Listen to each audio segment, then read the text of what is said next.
মুসলমান ঘরে ছেলে মেয়েরা, তরুণেরা, হে নবী প্রেমিকেরা, যুবক ছেলেখানা এরা খুব ভাবে আস্তে আস্তে করে যুবক ছেলেখানা কি করলেন, আল্লাহ নবী সাহাবী হযরতে ওমরে ফারুক রাদিয়াল্লাহু তাআলা আনহু, হযরতে ওমরে ফারুক যুবকের কবরের দিকে চলে গেলেন। প্রথমবার সালাম দেয়, আসসালামু আলাইকুম ইয়া আহলাল কবর, কোনো আওয়াজ আসে না। দ্বিতীয়বার সালাম দেয়, আসসালামু আলাইকুম ইয়া আহলাল কবর, দ্বিতীয়বারও কোনো আওয়াজ আসে না। ও যুবকেরা, ও ভাঙনের মানুষেরা, আল্লাহ নবী সাহাবী হযরতে ওমর তৃতীয়বার সালাম দেয়, আসসালামু আলাইকুম ইয়া আহলাল কবর, সঙ্গে সঙ্গে যুবকের কবর থেকে ওয়া আলাইকুমুস সালামের আওয়াজখানা ভেসে উঠেছিল। ও নওজোয়ান যুবকেরা, আল্লাহ নবী সাহাবী হযরতে ওমর বলে, ওগো বাবা যুবক, বলো তো দেখি তোমার কবরে কি আল্লাহ দুইটা জান্নাত দিয়েছে কিনা? এক নাম্বার বলো তো দেখি। যুবক ছেলেখানা বলে, হে রাসূলুল্লাহ সাহাবী, হে হযরত ওমর, দুনিয়ার জমিনে বাপ ছেলের অঙ্গীকার ভঙ্গ করতে পারে, মা মেয়ের অঙ্গীকার ভঙ্গ করতে পারে, স্বামী স্ত্রীর অঙ্গীকার ভঙ্গ করতে পারে, স্ত্রী স্বামীর অঙ্গীকার ভঙ্গ করতে পারে, কিন্তু আমার আল্লাহ এমনই এক আল্লাহ, আমার আল্লাহ আমি যুবকের কবরে দুইটা জান্নাত দিয়ে দিয়েছে। কটা জান্নাত দিয়েছে? দুইটা। এক নাম্বার হচ্ছে জান্নাতে আদন, দু নম্বর জান্নাতে নাইম। তাহলে আল্লাহর অঙ্গীকার, এটার দ্বারা প্রমাণ আল্লাহর অঙ্গীকার কি হয় না? জোরে বলো, বুঝাতে পারছি তো আমি? এক নাম্বার আল্লাহ চারটে অঙ্গীকার করছেন। এক নাম্বার আল্লাহ বলছেন, ওয়াস্তাগফিরুল্লাহ ইন্নাল্লাহা গাফুরুর রাহিম, বান্দা তোরা আমি আল্লাহ আমার কাছে তওবা চা, আমি আল্লাহ তোদের মাফ করে দেব। জোর করে বলো না। কেমন তওবা চাইবো? আল্লাহর কুরআন বলে, এই শুনছো? আল্লাহর কুরআন বলে, ইয়া আইয়ুহাল্লাযীনা আমানু তুবু ইলাল্লাহি তাওবাতান নুসুহা, कितना भी गुनाह किया बंदे मेरे पास तौबा कर, मैं अल्लाह तुम्हारे पूरा जिंदगी गुनाह माफ कर देंगे। मुसलमान घरे छेले मेয়েরা, তরুণেরা, হে নবী প্রেমিকেরা, যুবক ছেলেখানা এরা খুব ভাবে আস্তে আস্তে করে আল্লাহ পাক জানিয়ে দেয়, ওই আমার বান্দারি তোরা কত অন্যায় করেছিস, কত গুনাহ করেছিস, খবরদার খবরদার, আমি আল্লাহ পাক আমার কাছে তওবা চেয়ে আমি আল্লাহ তোদের জীবনের গুনাহটাকে ক্ষমা করে দেব, কেননা আমি আল্লাহ গুনাহ ক্ষমাকারী। আল্লাহ বলছে, বান্দা তোরা মাপ চা। হে নওজোয়ান যুবকেরা, আমার আল্লাহ জানিয়ে দেয়, ওই আমার বান্দা চলে যা চলে যা। আল্লাহ পাক মুজমায়ে ওয়াজ শরীফ কিতাবে আমার রাসূলুল্লাহ জানিয়েছে, আমার উম্মাত উম্মাতিরা যদি মরণের 1 বছর আগে তওবা করে আল্লাহ তাদের জীবনের গুনাহটাকে maaf করে দিবে। আল্লাহ নবী বলেন, 1 বছর যদি দেরি মনে হয় তোমরা মৃত্যুর 6 মাস আগে তওবা করো, 6 মাসটাও যদি দেরি মনে হয় মৃত্যুর 1 মাস আগে তওবা করো। হে নওজোয়ান যুবকের, 1 মাসটাও যদি দেরি মনে হয় মৃত্যুর 1 দিন আগে তওবা করো, আমার আল্লাহ তোমার জীবনের গুনাহটাকে আমার আল্লাহ ক্ষমা করে দিবে। আল্লাহ অঙ্গীকার করছেন। দেখেন আল্লাহ যে অঙ্গীকার ভঙ্গ হয় না এর একটা প্রমাণ নেন। একটা যুবক রাস্তা দিয়ে হেঁটে হেঁটে যাচ্ছেন, যেতে যেতে যুবক ছেলেখানা এক মহিলা যুবকের সামনে, খুব মনোযোগ দিয়ে শুনেন ভাই, এক মহিলা যুবকের সামনে এসে দাঁড়িয়ে গেল। মহিলাটা যুবকটাকে আকারি করে যুবকের রাস্তার কাছে এসে দাঁড়িয়ে গেলেন। আচ্ছা বলেন তো, একটা ছেলে আর মেয়ে যদি কাছাকাছি থাকে আকর্ষণ হবে না? হ্যাঁ দাও, আকর্ষণ হবে তো। এখন দেখবেন লোহা চম্বুক এক কাছে রাখলে কি হয়? আকর্ষণ ধরে লাই। ছেলে আর মেয়ে এক কাছে আছে, আকর্ষণ বেড়ে যায়। যুবকটা বলছে, এই আমার রাস্তা ছেড়ে দাও, আমি নামাজ পড়তে যাব। বলছে, না তুমি আজকের দিনে এখানেই দাঁড়াও।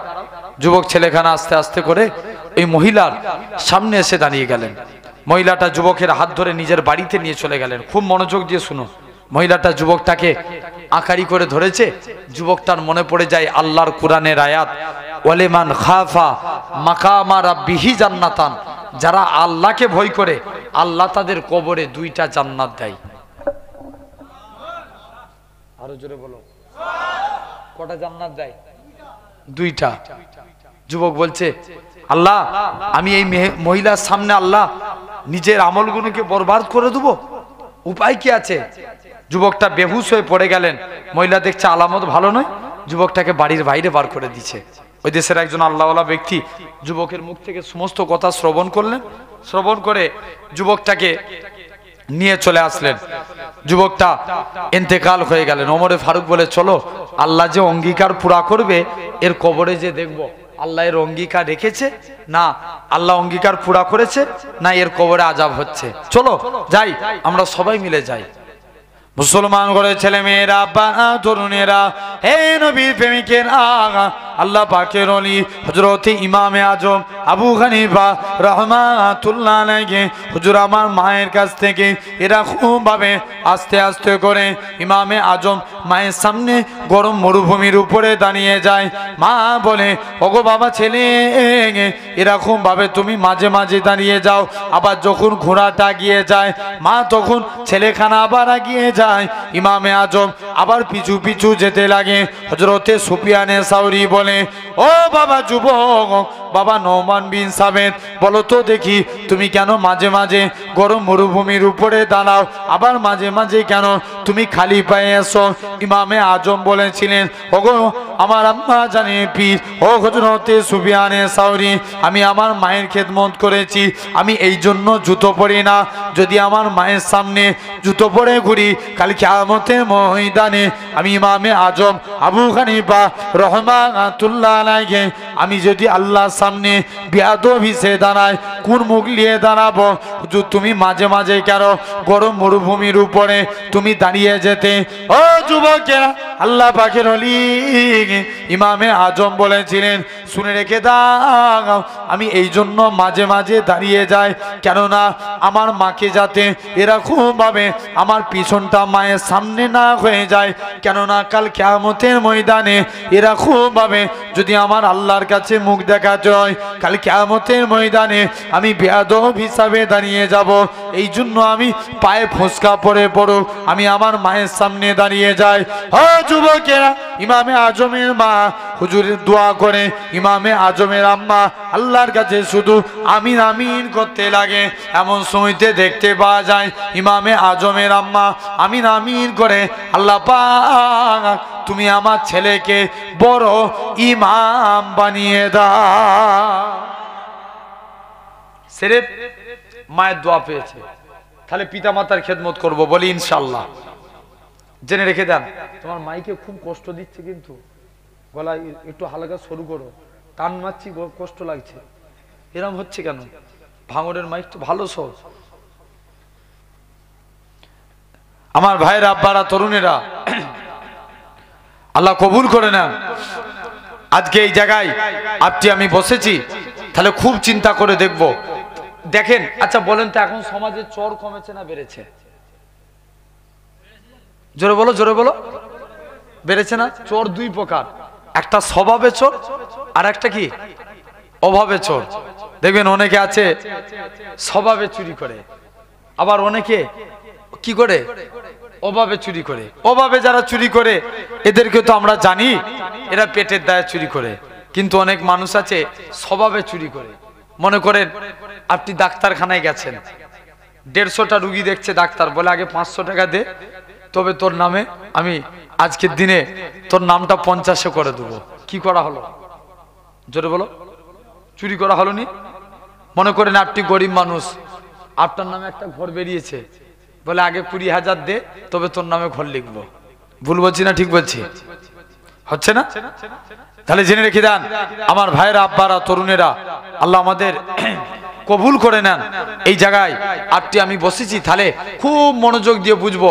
তাহলে দেখেন এ সব বারে কিন্তু আমি আপনি নামাজ পড়বো, আমার আল্লাহ খুশি হয়ে যাবে। জোরে বলে। তো আমি আজকে আমার যদি হাতে সময় থাকে আমি আল্লাহর কোরআন থেকে 4টে আয়াতের উপর আলোচনা করি। যদি হাতে সময় থাকে আমি রাসূলুল্লাহকে নিয়ে কিছু কথা বলবো, বলি ইনশাআল্লাহ। শুধু অনলি ফর কোরআনের কথা আলোচনা হবে, বলেন ইনশাআল্লাহ। আল্লাহ কবুল করে নেন। আমার ভাইরা বলেন তো, এই জায়গায় বসেছেন, দুনিয়ার জমিনে সবাইয়ের অঙ্গীকার ভঙ্গ হতে পারে, আমার আল্লাহ বান্দার সঙ্গে যে চুক্তি করবে এটা কি ভঙ্গ হবে? জোর করে বলো, কোনোদিন হবে? কোনো দিনের জন্য হবে না। আমার আল্লাহর অঙ্গীকার ভঙ্গ হতে, জোরে বলো, আল্লাহর অঙ্গীকার ভঙ্গ হতে পারে না। তাহলে দিল থেকে আমরা তওবা চাইবো, বলি ইনশাআল্লাহ। ইসলামে একটা এই দিল থেকে তওবা কেমন দেখেন, যদি তওবা এরকম হয় আল্লাহ কবুল করে নেবে। ইসলামে একটা সন্ধি হয়েছিল, যে সন্ধির নাম হুদাইবিয়ার সন্ধি। কিসের সন্ধি? জোরে বলো, জোরে। হুদাইবিয়ার সন্ধি। কাফেরদের সংখ্যা ছিল 1 লাখ। কত? মুসলমানদের সংখ্যা 30,000। কত বললাম? 30,000। কাফেরদের সংখ্যা 1 লক্ষ। এখন আল্লাহ রসুলের সাহাবী কাব বিন মালিক হাদিসটা রিওয়ায়াত করছেন। হযরতে কাব বিন মালিক বলে, আমি নবীর দরবারে যে চুপ করে বসে আছি। আল্লাহ নবী বলছে, বাবা কাব বিন মালিক, তুমি ডাকো কেন? মন খারাপ করে দাঁড়িয়ে আছো। বলছে, হুজুর, আজকের দিনে আমি আপনার কাছে জানতে চাই, আমি একটা অন্যায় করে ফেলেছি, আমার গুনাহটা কি মাফ হবে? শুনছো? কি করেছে? গুনাহ করেছে, আমার গুনাহটা কি মাফ হবে? হযরতে কাব বিন মালিক ঝরঝর করে কাঁদতে লাগে। মুসলমান করে ছেলে মেয়েরা, বাবা তরুণেরা, হে নবী প্রেমিকেরা, আল্লাহ নবী সাহাবী হযরতে কাব বিন মালিক রাদিয়াল্লাহু তাআলা আনহু হুজুর আমার নবীর কাছে কাঁদতে লাগে। ইয়া রাসূলুল্লাহ, হাবিবাল্লাহ। আল্লাহ নবী বলে, বাবা কি এমন অন্যায় করেছো? ইয়া রাসূলুল্লাহ, হাবিবাল্লাহ, হুজুর আমি হুদাইবিয়ার সন্ধিতে যেতে পারিনি। আল্লাহ নবী বলে, বাবা তুমি যেতে পারোনি তো কি হয়েছে? তোমার সঙ্গে আর কি, তুমি কি ইচ্ছা করে যাওনি? হযরতে কাব বিন মালিক বলে, ইয়া রাসূলুল্লাহ, হাবিবাল্লাহ, হুজুর আমি ইচ্ছা করলে যেতে পারতাম, কিন্তু আমি ইচ্ছা করে যাইনি। ও যুবকেরা, আল্লাহ নবী কি জানিয়েছিলেন? ও বাবা কাব বিন মালিক, তোমার সঙ্গে আর কে যায়নি? হুজুর হিলাল বিন উমাইয়া যায়নি, আর কে যায়নি? মুরারা ইবনে রাবিয়া যায়নি। ইয়া রাসূলুল্লাহ, হাবিবাল্লাহ, এই 3 জন মিলে যায় না। আল্লাহ নবী রেগে গেলেন, ও বাবা সাহাবীরা, চলে যাও, চলে যাও। আমার কাব বিন মালিক, আমার হিলাল বিন উমাইয়া, আমার মুরারা ইবনে রাবিয়া, এই 3 জনের সঙ্গে মুসাফা করবে না, মুআনাকা করবে না, এদের থেকে দূরে সরে যাও। ও যুবকেরা, ও মাধবপুরের মানুষেরা, শুনে রেখে না, আল্লাহ নবী সাহাবী হযরতে কাব বিন মালিক রাদিয়াল্লাহু তাআলা আনহু হুজুর আমার কাঁদতে কাঁদতে নিজের বাড়িতে গেলেন। স্ত্রী দরজা খুলে দিলেন, বলতে লাগে, ও আমার স্বামী, তুমি প্রথম দরজা দিয়ে ঢুকেছো, আমি তোমাকে লাস্টের দরজা দিয়ে বেরিয়ে যাব। যেহেতু রাসূলুল্লাহ তোমাকে বয়কট করেছে, আমি স্ত্রীও তোমাকে বয়কট করে দিলাম। ও যুবকেরা, আল্লাহ নবী সাহাবী হযরতে হিলাল বিন উমাইয়া দুটো হাতে দড়ি বেঁধে টেনে টেনে টেনে মক্কার জমিনে ঘোরানো হয়েছিল। হযরতে মুরারা ইবনে রাবিয়াও কাঁদে, 3 জন মিলে কাঁদতে লাগে। আমার আল্লাহ পাক জিবরাইল আমিনকে পাঠিয়ে দিলেন, হে হযরতে জিবরাইল, চলে যাও, চলে যাও, আমার রাসূলুল্লাহকে জানিয়ে দাও, ওই 3 জন সাহাবীকে আমি আল্লাহ পাক ক্ষমা করে দিয়েছি। আমি আল্লাহ 3 জনকে মাফ করে দিয়েছি। তাহলে 1 নাম্বার আল্লাহ বলছে, তোরা তওবা চা, আমি আল্লাহ তোদের মাফ করব। তাহলে আমরা তওবা চাইবো কার কাছে? আল্লাহর কাছে। এটা হলো 1 নাম্বার। 2 নাম্বার, আল্লাহর কুরআন বলে, উদউনি আস্তাজিব লাকুম, বান্দা তোমরা আমি আল্লাহ, আমাকে ডাকো, আমি আল্লাহ তোমাদের ডাকে সাড়া দেব। জোরে বলবে না? চিৎকার দিয়ে বলো। তাহলে আমরা ডাকবো কাকে? যত মুসিবতই পড়ি, আল্লাহ বলছে, বান্দা তুই মুসিবতে পড়েছিস, মাথায় হাত দিয়ে আমি আল্লাহ, আমাকে একবার চিৎকার দিয়ে ডাক, আল্লাহ, আমি আল্লাহ আমার রহমতের দরিয়ায় জসমারি। বান্দা তুই অমন ভাবে ডাকবি না, তুই যখনই অমন করে ডাকিস আমি আল্লাহ থাকতে পারি না। তাহলে ভাবেন, আমরা আল্লাহকে ডাকবো, বলি ইনশাআল্লাহ। 1 বান্দা বিপদে পড়েছে, আল্লাহকে ডাকছে, 70 বছর 80 বছর ধরে সানাম সানাম সানাম করে এক বুতের নাম ধরে ধরে ডাকে। বুত একদিনও বান্দার ডাকে সাড়া দেয় না। একদিন বান্দার মুখ থেকে ভুল করে বেরিয়ে গেছে সামাদ। কার নাম? হেই, আল্লাহকে এই 2-4 জনের নাম সবাই। তাহলে বলছি নি কেন? বলো, সামাদ নাম কার? জোরে বলো।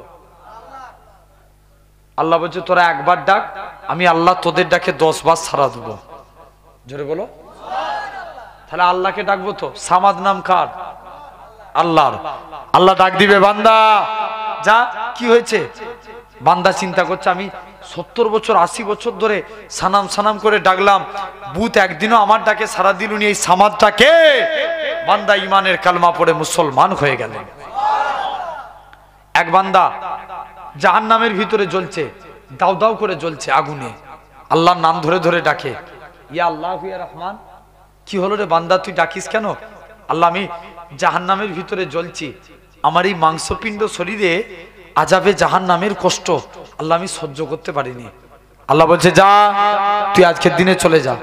বান্দা জাহান্নামের দিকে, বান্দা জাহান্নাম কি চাস? আল্লাহ বলবে যা, তুই কি চাস বল। বান্দা বলবে আল্লাহ আমি জাহান্নামের ভিতরে আছি, আল্লাহ আমি জাহান্নামের ভিতরে একটা গাছ আছে, ওই গাছকে আল্লাহ আমি দেখতে চাই। আল্লাহ বলবে যা, তুই চলে যা, আজকের দিনে এখান থেকে চলে যা। বান্দা জাহান্নামের ভিতরে গাছের মধ্যে যে বসবে, বান্দা আজ জাগবি না? আল্লাহ আর তোমায় ডাকবো। বান্দা আবার চিৎকার করে ইয়া আল্লাহ ইয়া রহমান। আবার কি হলো? আবার ডাকিস কেন? আল্লাহ আমি জাহান্নামের ভিতরে জ্বলছি, আমার এই মাংসপিণ্ড শরীরে আল্লাহ আমার আযাবে জাহান্নামের কষ্ট সহ্য করার ক্ষমতা নাই। আল্লাহ বলবে কি চাস? আল্লাহ আমি জাহান্নামের গেটে বসতে চাই। আল্লাহ বলবে যা, আমি আল্লাহ তোর বসার জায়গা জাহান্নামের গেটই করে দিলাম। জোরে বলবে না? আর ডাকবি বান্দা? না খুদা আর তোমায় ডাকবো না। মুসলমান ঘরে ছেলে মেয়েরা, তরুণেরা, হে নবীর প্রেমিকেরা, ওই বান্দা খানা আবার আমার আল্লাহকে ডাকতে লাগে, ইয়া আল্লাহ ইয়া রহমান, ইয়া হান্নান ইয়া মান্নান। আমার আল্লাহ পাক রহমতের দুনিয়ায় জোশ মারি। ওই আমার বান্দা আবার তোর কি হয়েছে বল, কি জন্য তুই আমি আল্লাহ আমাকে বারে বারে ডাকিস? আল্লাহ পাক আমি আপনার গুনাহগার বান্দা, আমি আপনার পাপী বান্দা, জাহান্নামের গেট বরাবর দাঁড়িয়ে আছি। আল্লাহ একবার কি জান্নাত জাহান্নামের মাঝখানে বসতে পারবো না? ও যুবকেরা, আমার আল্লাহ জানাবে ওই আমার বান্দা চলে যা, চলে যা, আমি আল্লাহ তোর বসার জায়গাটাকে জান্নাত জাহান্নামের মাঝখানে করে দিলাম। আরো জোরে হই না? বান্দা আর ডাকবি না? আল্লাহ আর তোমায় ডাকবুনি। শুনছো তো? বান্দা আবার ডাকছে ইয়া আল্লাহ ইয়া রহমান। আবার কি হলো বান্দা, তুই ডাকছি কেন? আল্লাহ আমি জাহান্নামের ভিতর থেকে, আল্লাহ জাহান্নামের ভিতর থেকে আল্লাহ জান্নাত জাহান্নামের মাঝখানে এসেছি। আল্লাহ আমি একবার জান্নাতের গেটে বসতে চাই। আল্লাহ বলবে যা, আমি আল্লাহ তোর বসার জায়গা জান্নাতের গেটই করে দিলাম। আরো চিল্লে হবে, যা তোর বসার জায়গা জান্নাতের গেটই করে দিলাম। আর ডাকবি নাকি? না খুদা আর তোমায় ডাকবো নি। আল্লাহ একবার কি জান্নাতের ভিতরে পা রাখতে পারবো না? মুসলমান করে ছেলে মেয়েরা, আব্বারা, তরুণেরা, হে নবী প্রেমিকেরা, ওই বান্দাখানা আবার আমার আল্লাহকে ডাকতে লাগবে। আল্লাহ পাক আমি আজকে দিনেতে জাহান্নামের গেট বরাবর দাঁড়িয়ে আছি, আল্লাহ একবার কি জান্নাতের ভিতরে যেতে পারবো না? ও যুবকেরা, আমার আল্লাহ জানাবে ওই আমার বান্দা চলে যা, চলে যা, আমি আল্লাহ তোকে জাহান্নাম থেকে বের করে জাহান্নামের গাছে বসিয়েছি। জাহান্নামের গাছ থেকে আমি আল্লাহ তোকে জান্নাত জাহান্নামের মাঝখানে এনেছি। আর আমি আল্লাহ কি পারি না তোর জীবনে পাকার পাহাড় গুনাহটাকে আমি আল্লাহ কি ক্ষমা করতে পারি না? ওই আমার বান্দা রে, চলে যা, চলে যা, আমি আল্লাহ তোর জীবনের পাকার পাকার গুনাহটাকে ক্ষমা করে দিয়ে আমি আল্লাহ তোকে আমার রহমতে দয়ার জান্নাত দিয়ে দিলাম। যা, আমি আল্লাহ তোকে জান্নাত দিয়ে দিলাম। তাহলে কাজে কাজী ভাই, তুমি আমি ভাবো আল্লাহকে ডাকবো, বলি ইনশাআল্লাহ। জোর করে বলো। জেনে রাখেন, এক যুবক সে টুপি সেলাই করত, আল্লাহকে ডাকলে কত ফায়দা। দেখেন, একটা যুবক টুপি সেলাই করত। কি করত? টুপি সেলাই করে তার সংসার চলতো। টুপি বিক্রি না হলে সংসার চলবে না। একদিন সে রাস্তা দিয়ে হেঁটে হেঁটে যাচ্ছে, খুব মনোযোগ দিয়ে শুনো, একটু ধৈর্যের পরিচয় দাও। এখন হাতে এখন 1 ঘন্টার মতন সময় আছে। আপনাদের কাছে অসুবিধা হচ্ছে নাকি আপনাদের? তকবীর দেখি তো না। আর এই তকবীর, এই ভাঙরের মানুষ এত চালাক হলে হয় নাকি? তকবীর দেওয়ার সময় জোরে জোরে দিবে। এখন মানুষ চালাক না অনেক? হ্যাঁ না বলবে তো, চালাক তো, অনেক চালাক। এক মুরব্বী মসজিদে বসে বসে শুধু আল্লাহ আল্লাহ জিকির করছে। হুজুর বলছে, চাচা তুমি জিকির করছো, তোমার সংসার চলে কি করে? চাচা বলছে, বাবা তুই বুঝবি নি, আমার বাপের যত জমি জায়গা ছিল সব বিক্রি করে দিয়েছি, ব্যাংকে মোটা অঙ্কের টাকা ডিপোজিট করে রেখে দিয়েছি, সুদ তুলি খায় আর আল্লাহ আল্লাহ করি। কি খাই? জোরে বলো মৌলানা, বলো কি খাই? সুদ খাই। এখন হুজুর বলছে, চাচা সুদ খাওয়া গুনাহ তুমি জানোনি? বলছে, জানি তো, ওই জন্য ব্যাংকের বই আমার নামে করে রাখিনি, আমার স্ত্রীর নামে করে রেখেছি, আমি খেয়ে যাবো, ওর নামে গুনাহ হবে। কত চালাক! তো দেখেন যুবক ছেলে, তো আমরা আর একবার জোর করে তাকবীর দিই, নারে তাকবীর। এই দাঁড়িয়ে দাঁড়িয়ে ওয়াজ শোনা খুব বদ অভ্যাস, খারাপ।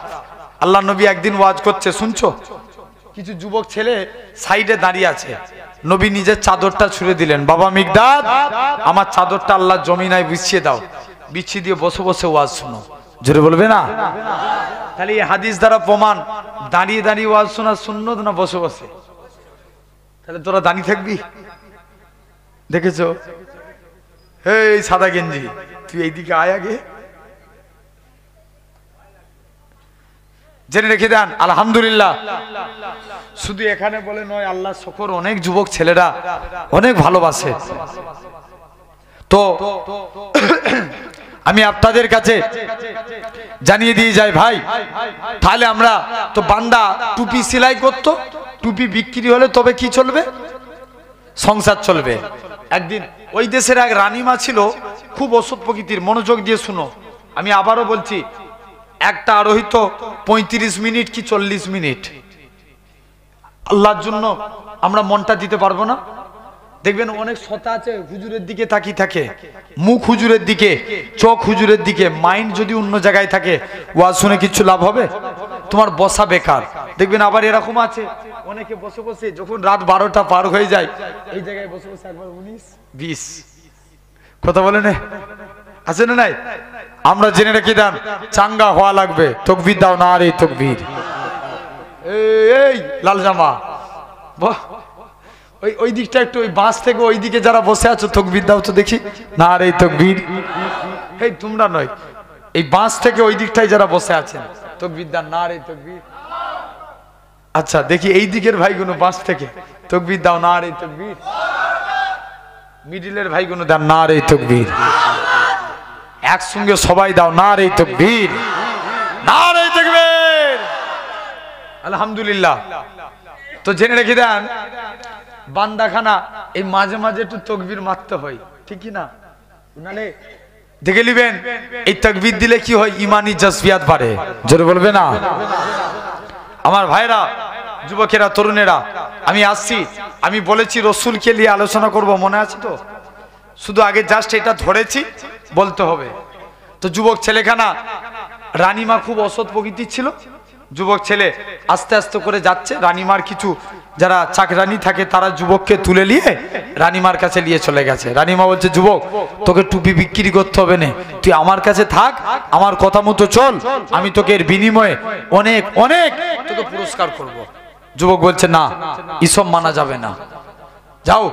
যুবক বলছে, আল্লাহ আমি চিরজীবন আমল করেছি, আজকে আমার সামনে একটা বিকেল এসছে, সব বরবাদ হয়ে যাবে। বলছে, আমাকে ছেড়ে দাও। রানীমা বলছে, গেটে কে থাকে? দারওয়ান, তুই বেরোতে পারবি না। যুবক ছাতের উপরে চলে গেছে। মুসলমান করে ছেলে মেয়েরা, বাবা তরুণেরা, হে নবী প্রেমিকেরা, যুবক ছেলে কানা ছাতের উপরে উঠে আমার আল্লাহর কাছে কেঁদে কেঁদে ফরিয়াদ করেছিল, আল্লাহ পাক এখান থেকে যদি আল্লাহ আজকের দিনে আমি ছাদ থেকে না যেতে পারি, আল্লাহ আমার জীবনের আমলগুলো বরবাদ হয়ে যাবে। আল্লাহ আমি তোমার কাছে সাহায্য চাই, তোমাকে ডাকি।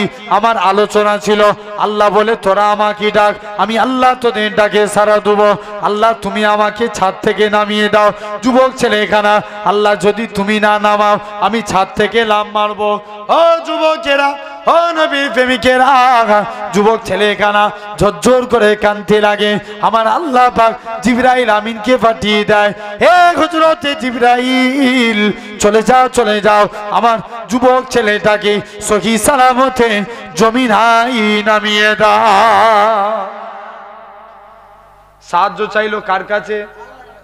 তাহলে ডাকবো কাকে? এবার সবাই মিলে বলেন ডাকবো কাকে? আরো চিৎকার দিয়ে, আরো চিৎকার দিয়ে কাকে ডাকবো? আল্লাহকে। আমার আল্লাহ বলছে তোরা ডাক। যুবকটা বাড়ি চলে গেছে। সেদিনে কি বিক্রি হয় না? টুপি। স্ত্রীর কাছে গেছে, স্ত্রী বলছে স্বামী টুপি বিক্রি হয় না, খাবো কি? বলছে স্ত্রী সবর কর, আল্লাহ যাতে রাজি, আমরা স্বামী স্ত্রী তাতে রাজি। বলছে আল্লাহর কাছে সবর কর, যা আমাদের চুলোতে একটু আগুন ধরিয়ে দিয়ে চলাই। চুলোতে আগুন না জ্বললে এলাকার মানুষ আবার আমাদেরকে দেখে খারাপ ভাববে, তার থেকে ভালো চুলোয় একটু আগুন দিয়ে চলাই। স্বামী স্ত্রী চুলোয় আগুন দিয়ে স্বামী স্ত্রী আল্লাহর উপরে ভরসা করে গল্প গুজব করছে। স্ত্রী বলে স্বামী শুনে রেখে দাও, আজকের দিনে তুমি এখান থেকে চলে যাও। স্ত্রী যখনই এই কথাখানা বলে তৎক্ষণাৎ দেখতে পাওয়া যায় আস্তে আস্তে করে বলে যা। স্বামী স্ত্রী দুজনে গল্প করছে। দেখবেন আগেকার যুগে একটা সিস্টেম ছিল, একজনের চুলো থেকে আরেকজন আপনার আগুন আনতে আসতে হতো না? হতো নি?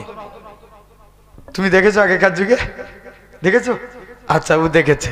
যাও, আগেকার যুগে এই সিস্টেম হতো, একজনের চুলো থেকে আর একজন পানিয়া আগুন আনতে আসতো। এই আগুন আনতে এসে বলে তোমরা স্বামী স্ত্রী গল্প করছো আর চুলোর মধ্যে রুটি তৈরি হচ্ছে। বলো না সুবহানাল্লাহ। এখন যুবক বলছে, স্বামী স্ত্রী মনে করছে আল্লাহ আমার স্বামী এত বড় আল্লাহর ওলি, আমি জানতাম না। যে স্বামী তুমি আল্লাহর কাছে দোয়া চাও, আল্লাহ যেন আমাদের বড় লোক বানিয়ে দেয়। বলছে না রে, আল্লাহ যে হালতে রাখেন আল্লাহ শুকর। বলছে জোর করে স্বামীর হাত তুলে দিয়েছে। মুসলমান ঘরে ছেলে মেয়েরা, বাবা তরুণেরা, হে নবী প্রেমিকেরা, যুবক ছেলেরা এরকম ভাবে একদিন তার স্ত্রীকে তুলে, ও আমার স্ত্রী তুমি উঠে পড়ো। স্ত্রী খানা বলে ও আমার স্বামী বলো তো দেখি কি এমন হয়েছে। স্ত্রীকে বলে তুমি উঠে পড়ো, তুমি যদি বড়লোক হতে চাও। বলে এই জন্য কি তুললেন? হ্যাঁ হ্যাঁ তোমাকে এই জন্য তোলা হয়েছে। স্ত্রী খানা বলে, স্ত্রী খানা বলতে লাগে ও আমার স্বামী আজকের দিনে তুমি আমায় বড়লোক হওয়ার জন্য তুলো।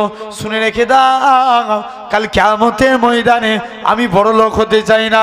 আমি গত রাত্রে একটা স্বপ্ন দেখলাম, আমরা স্বামী স্ত্রী দুজনই মারা গিয়েছি। আমরা ইন্তেকালের পরে আমাদের স্বামী স্ত্রী দুজন ইন্তেকাল হয়ে গেছি। হঠাৎ করে দেখি আমরা দুজনই জান্নাতি হয়েছি। একদিন দেখতে পাওয়া যায় আল্লাহ আপনাকে একটা ভাঙা চেয়ারে বসিয়ে রেখেছেন। সবাই মিলে আমি বলা কোয়া করি, আমার স্বামী তো অনেক ইবাদত করে, আমার স্বামীকে কেন ভাঙা চেয়ারে বসানো হয়েছে? ও যুবকেরা, এমন সময় স্ত্রী বলে ও আমার স্বামী শুনে রেখে দাও, এমন সময়তে ইলহামে আওয়াজ আসে। ইলহাম আমার আল্লাহ জানিয়ে দেয় তোমার স্বামী দুনিয়ায় চেয়ে নিয়েছে, দুনিয়া পেয়ে গিয়েছে, তাই আখিরাত বরবাদ। না না না না, আমার দুনিয়া চাই না, আমার দুনিয়া চাই না, আমি আপনার স্ত্রী আল্লাহর আখিরাত চাই। কি চাই? আখিরাত চাই। তাহলে ভাবো ভাইরা আব্বারা, তাহলে আপনাকে আমাকেও লক্ষ্য করতে হবে। তাহলে আমরা আল্লাহকে ডাকবো, বলি ইনশাআল্লাহ। কটা আলোচনা হলো? এইরকম শুনলে হবে? যেটা শুনবো মনে রাখতে হবে রে, তাহলে কি ওয়াজ শুনছি? তাহলে তো আমি চলে যাব, বলবে এখন সব সতারাও তো এরকম, বুঝতে পারছি নি? আগেকার যুগে ওয়াজ হলে মানুষ দুটো একটা হেদায়েত হতো। ভুল বলছি না ঠিক বলছি? হুজুররা যখন স্টেজে উঠতো নিয়ত করে উঠতো যে এখান থেকে আমি দুটো মানুষকে আল্লাহ যেন হেদায়েত করে বাড়ি যেতে পারি। আর এখন যারা আমরা সব হুজুররা উঠছি নিয়ত করে উঠছি, মাধবপুরে এমন কাঁপাবো, আবার পরের বছরে দাওয়াত পাকা থাকবে। ভুল বলছি না ঠিক বলছি? জেনে রেখে দাও ভাইরা আব্বারা তরুণেরা, তাহলে দুটো আলোচনা হয়েছে। আল্লাহ বলছে এক নাম্বার তোরা তওবা কর, মাফ করব। তোরা আমাকে ডাক, আমি আল্লাহ তোদের ডাকে সাড়া দেবো। 3 নাম্বার, আল্লাহ বলেন বান্দা তোমরা আমি আল্লাহ আমার শুকরিয়া আদা করো, লা ইন সাকারতুম লা আযীদান্নাকুম, তোরা আমার শুকরিয়া আদা কর, আমি আল্লাহ তোদের নিয়ামতে ভরিয়ে দেবো। আরো জোরে বলো। আর লাস্ট 4th নাম্বার, আল্লাহ বলছেন আস্তাগফিরুল্লাহ, আল্লাহ বলছেন যাও বান্দা ফাজকুরুনি আযকুরুকুম, তোরা আমি আল্লাহ আমার কাছে স্মরণ কর, আমি আল্লাহ তোদের স্মরণ করব। জোরে বলবে না? তাহলে আমরা কাকে স্মরণ করব? আল্লাহকে। বলেন ইনশাআল্লাহ। তাহলে কটা আলোচনা করলাম টোটাল? 4টে আয়াত হলো না? তো আমি বলেছিলাম রাসূলুল্লাহকে নিয়ে কিছু কথা বলবো, তো আসা যাক এবার নবীর আলোচনা হবে। বলেন ইনশাআল্লাহ। আমরা নবীকে ভালোবাসতে চাই। কারা কারা ভালোবাসবো দিল থেকে হাত তুলে দেখান দেখি। তাকবীর মারো। হেই একজন দাও, তাকবীর দাও। তোর গলার আওয়াজ নাই, গলার আওয়াজ কার বেশি ছে একবার তাকবীর দাও। হেই তোর গলার আওয়াজ নেই, আরো জোরে দিতে হবে, দাও জোর করে দাও।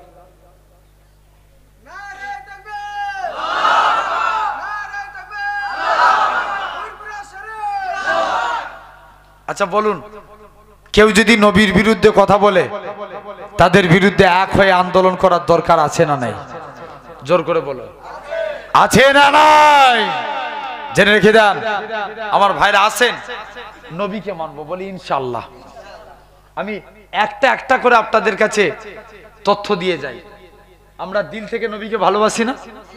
আচ্ছা বলেন, নবী বলছে তোমরা যদি আমার সুন্নতকে না ভালোবাসো তাহলে আমাকে ভালোবাসা হবে না। কাকে না ভালোবাসলে? সুন্নাতকে। আল্লাহ রাসূল বলছে মান হাব্বা সুন্নতি, যে আমার সুন্নতকে ভালোবাসলো, ফাকাদ আহাব্বানি, সে আমি নবী আমাকে ভালোবেসে নিল। জোরে বলো না। ওমান আহাব্বানি, যে আমি নবী আমায় ভালোবাসলো, কানা মাই ফিল জান্নাত, আমি রাসূল কথা দিলাম তাকে জান্নাতে না নিয়ে যে আল্লাহর দয়ার জান্নাতেই যাব না। জোরে বলবে না? তাহলে আমরা কার সুন্নত মানবো? জোরে বলো।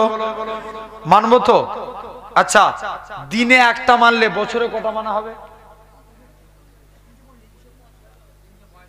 কথা বলে না সবাই মিলে, বলে তো ভালো লাগবে। হয় হবে, বলেন কটা মানবো? দিনে একটা হলে বছরে 365, মাসে একটা মানলে বছরে 12টা। এখন বলেন মাসে একটা মানবো, বলি ইনশাআল্লাহ। আমরা অনেকে ভাত খাই না, কথা বলো না। ভাত খেতে বসি, এটার নাম কি? জোরে বলো। দস্তরখান। সবাই শুনছেন, এগুলো নরমালি ব্যাপার। আমরা যখন ভাত খাবো তখন থালার নিচে আগে দস্তরখান বিছাবো। কি বিছাবো? দস্তরখান। দস্তরখান বিছিয়ে তার উপরে মায়েদেরকে বলবেন, আমার মায়েরা সব ভিডিও শুনছে না, দেখছে তো, পর্দা করেছে। আচ্ছা জেনে রাখেন, যখন ছেলেদেরকে খেতে দিবেন, ভাইদেরকে খেতে দিবেন আপনার, তখন করবেন কি? আগে দস্তরখান বিছাবেন। আগে কি বিছাবেন? দস্তরখান। দস্তরখান বিছানো হবে, তারপরে ছেলেরা ভাত খাবে। এই দস্তরখানে কথা বলতে যে একটা কথা মনে পড়ে যায়। আল্লাহ রাসূলের এক সাহাবী ছিলেন, যেনার নাম ছিল আনাস। কি নাম বললাম? হযরত আনাস। আনাস নবীকে একদিন আল্লাহ নবী আনাসের দস্তরখানে কিছু খেয়ে হাত মুছে দিয়েছে। কার দস্তরখানে? হযরতে আনাসের দস্তরখানে। আল্লাহ নবী বলছে, বাবা আনাস তুমি এই দস্তরখান যাও। এটা আনাস বলে, আমি দস্তরখান কোনোদিন পানি দিয়ে ধুতাম না, যখন ময়লা হতো দস্তরখান আগুনে ফেলে দিতাম। আচ্ছা বলেন তো, আগুন যদি, কাপড় যদি আগুনে ফেলা হয় কি হবে? পুড়ে যাবে। আনাস বলেন, কোন আনাস? যিনি নবীর দরবারে গুলামতি করতেন, বাজারে বিক্রি করতে নিয়ে গেছে, মনে মনে নিয়ত করছে, আল্লাহ গুলাম যদি হতে হয় নবীরই হব, তাছাড়া কারুর হব না। আরো জোর করে হবে। কে বলছি না বলছি আওয়াজ বাড়ছে না? কে বলছি না বলছি আমার কানে ফাঁকি দিতে পারেন, আল্লাহকে দিতে পারবেন?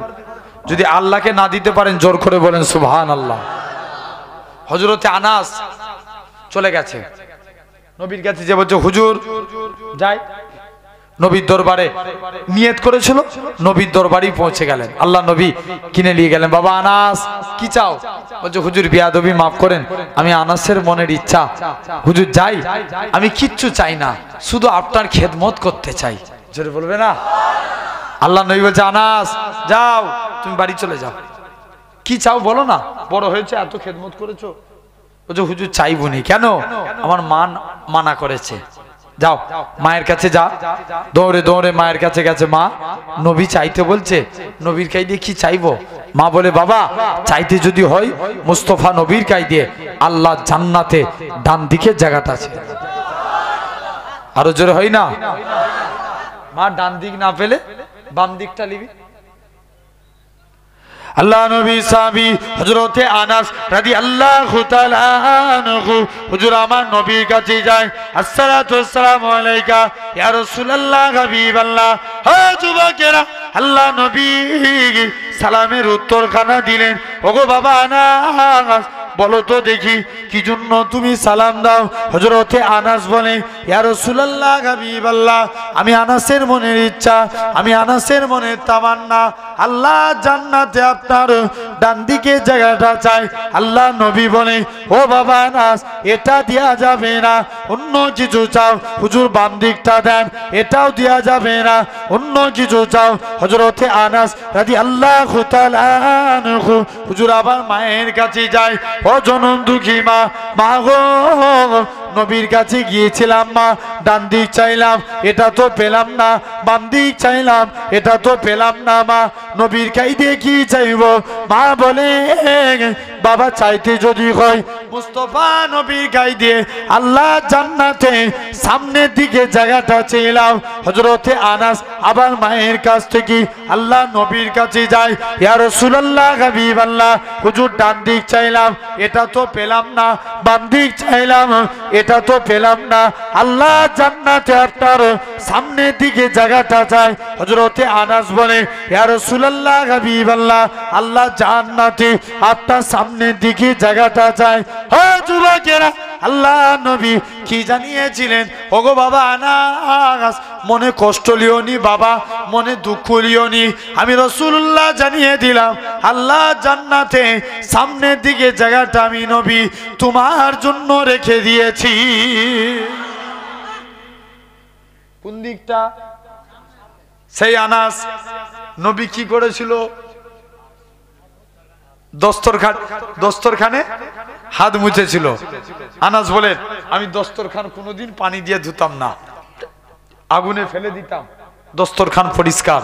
সাহাবারা বলতে আনাস এই জাদু শিখলে কোথায়? আনাস বলে এটা জাদু না, এটা মুস্তফা নবীর হাতের ছোঁয়া। হয় না? আরো জোরে বলা লাগবে। এগুলো তো জীবদ্দশায় ঘটেছে। একবার দরুদ পড়েন তো, আল্লাহুম্মা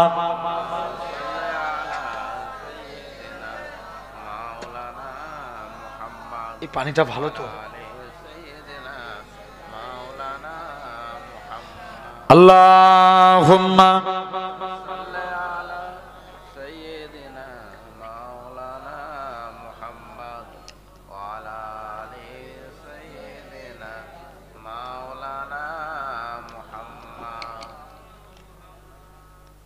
আল্লাহুম্মা সাল্লি আলা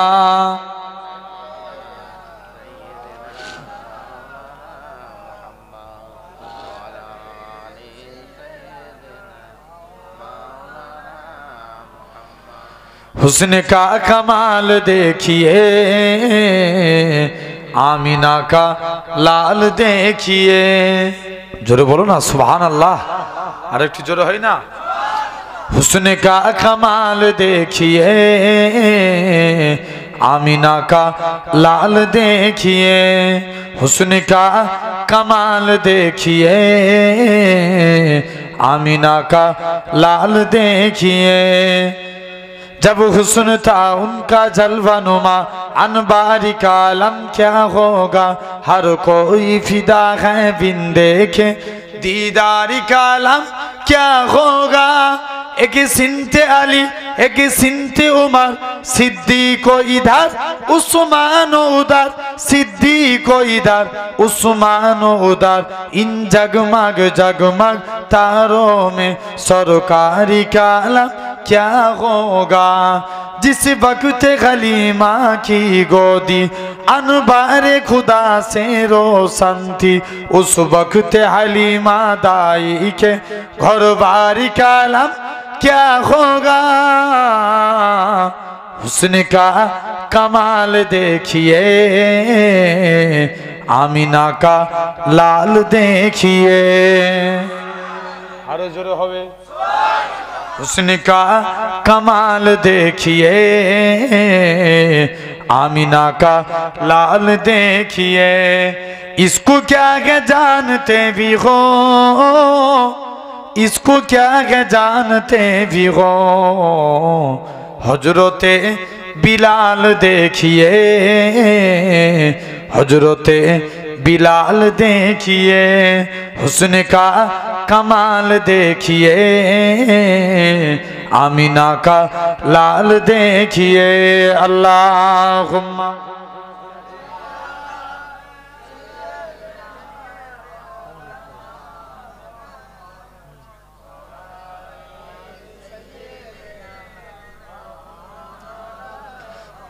सुनो ना मुंताकिम भाई आसছে না আসছে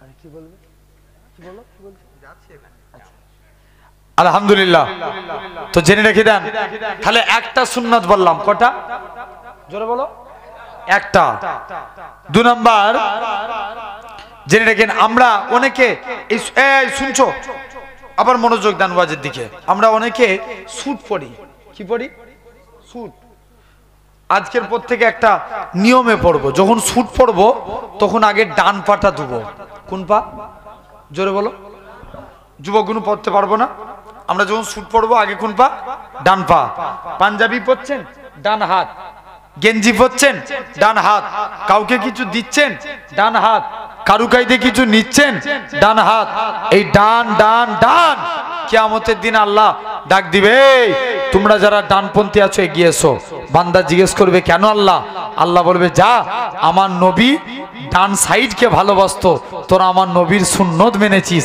আমি আল্লাহ তোদের নাজাত দিয়ে দিলাম তাহলে কোন দিকটা মানার জন্য তাহলে আমরা আজকের পর থেকে যখন পাঞ্জাবি পরবো কোন হাত আগে দেবো পায়জামা পরলে মায়েরাও যারা ওয়াজ শুনছেন পায়জামা পরবেন ডান পা জামা পরবেন ডান হাত এটা হলো 2 নাম্বার কোন নবী কত আল্লাহ মাকাম দিয়েছিলেন জেনে রেখে দেন আমি আল্লাহ রসুলের তো আমি বলছিলাম এগুলো জীবদ্দশায় ঘটেছে কত মাকাম আল্লাহ দেখেন মদিনা মুনাওয়ারার এক ইমাম ছিল যিনার নাম ছিল হযরতে আসেম রহমাতুল্লাহ আলাইহি কি নাম বললাম আসেম রহমাতুল্লাহ আলাইহি তিনি একদিন কথা বলতে বলতে মুখ দিয়ে খুশবু বের হচ্ছে জোরে বলবে না কি বের হচ্ছে খুশবু সাহাবীরা সবাই মিলে যে এখন সব মুরিদরা ধরেছে বলছে হুজুর তোমার মুখ দিয়ে খুশবু উঠে কেন আচ্ছা আমরা যদি ব্রাশ না করি দাঁতন না দিই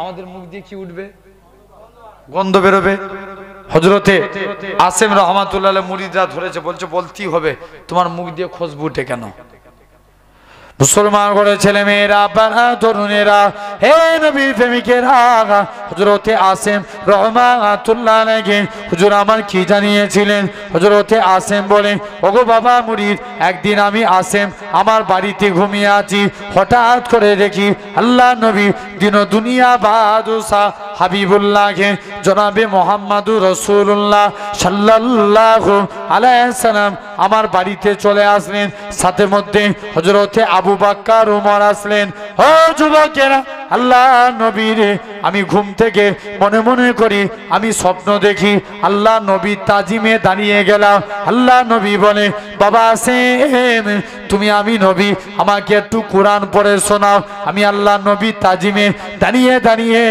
কোরআন পড়তে লাগি আল্লাহ নবী বলে জোর করে আমি আসেম কাদিয়ার নবীর মুহাব্বতে দাঁড়িয়ে দাঁড়িয়ে কোরআন পড়ি ও যুবকেরা ও নবীর প্রেমিকেরা হযরতে আসিম রাহমাতুল্লাহ আলাইহি হুজুর আমার বলতে লাগে এমন সময়তে আমার কোরআন পড়া কমপ্লিট হয়ে গেল। আল্লাহ নবী বলে বাবা আসিম তুমি এখান থেকে চলে যাও। হযরতে আসিম আস্তে আস্তে করে এরকম ভাবে আল্লাহ নবী বলে ও বাবা আসিম তুমি একটু জিহ্বাখানা বার করো। হযরতে আসিম একটুখানি আল্লাহ নবী মুখের মধ্যে থুতু দিলেন। যখনই থুতুখানা দিলেন হযরতে আসিম বলে আল্লাহর কসম করে বলি সকালবেলায় উঠে দেখি আমি আসিমের মুখ থেকে আমার আল্লাহ খুশবু চালু করে দিয়েছে। কি চালু করলো? তাহলে সেই নবী আমরা মানবো বলি ইনশাআল্লাহ। কোন নবী? দেখেন হযরতে উতবা ইবনে ফারকাজ, কত মাকাম। হুজুরের 4 জন স্ত্রী ছিল। কজন? কত আল্লাহ নবীর ইজ্জত আলা করেছে। 4 জন স্ত্রী। আচ্ছা স্ত্রীর সংখ্যা যদি বেশি হয় স্বামী ভাগ হবে না? কথা বলেন কি হবে? ভাগ হবে তো, 4 ভাগ হবে। এখন বড় স্ত্রীর কাছে গেছে, বড় স্ত্রী বলছে আমি গায়ে এমন খুশবু মাখবো স্বামীকে আমার দিকে ঘুরিয়ে নেবো। মেজো বলছে তুই কি খুশবু মাখবি? স্বামীকে আমার দিকে ঘুরিয়ে নেবো। সেজো বলছে না স্বামীকে আমার দিকে ঘুরিয়ে নেবো। ছোট বলছে আমি ছোট তো স্বামীকে আমার দিকে ঘুরিয়ে নেবো। 4 জনই আতর মাখে।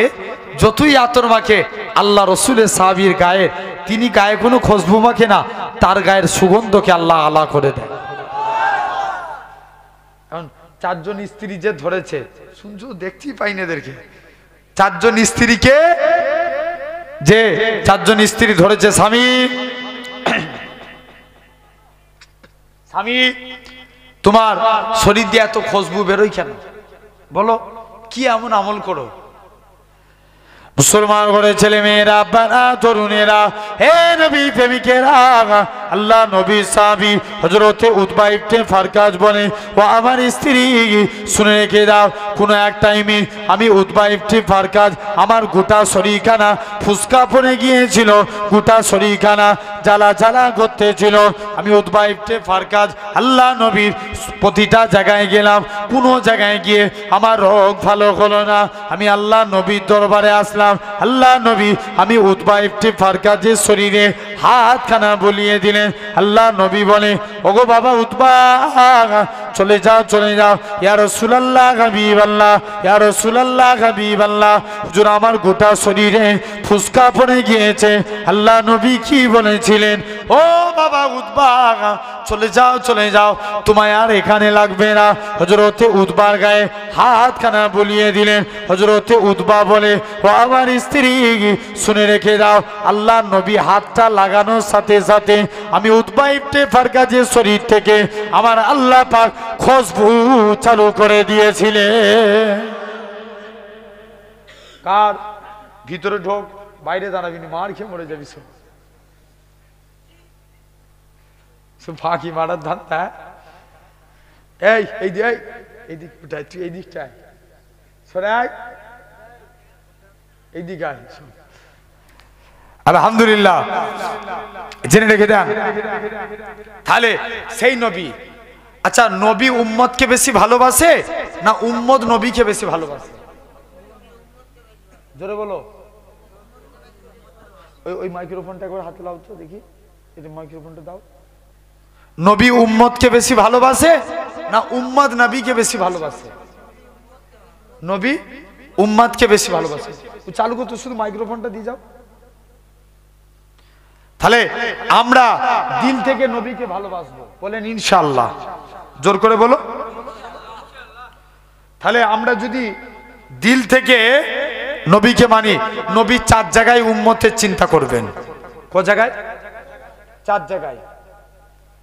হয়তো মাধবপুরের মানুষ, হাই একটু আপনাদের বলে যাই, শুনে রেখে দেন। 1 নাম্বার, আল্লাহ রসুল 1.5 মিনিটের বাচ্চা। ক মিনিট? 1.5 মিনিট। ডান দিকে ভর দিলেন, সিজদায় চলে গেলেন, কি যেন মুখ থেকে বিড়বিড় করে বলছে। আল্লাহ নবী বললেন যাও তুমি এখান থেকে। আম্মা আমিনা বলছে আমি চিন্তা করি দেখি আমার বাচ্চা কি যেন মুখ থেকে বিড়বিড় করে বলছে।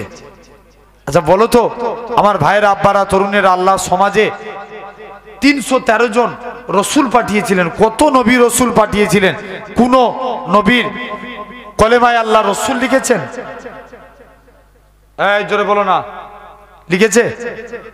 লিখে না।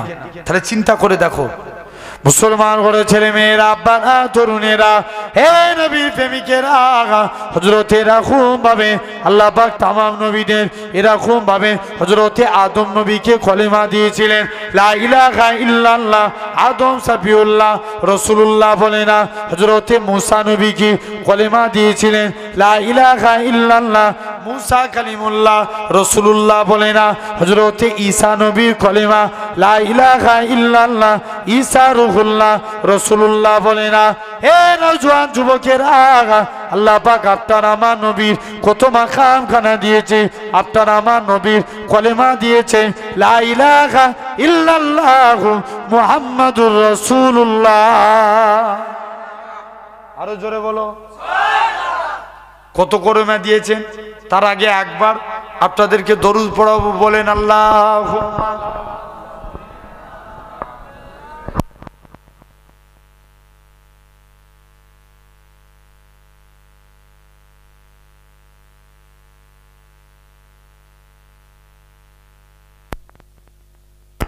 আল্লাহুম্মা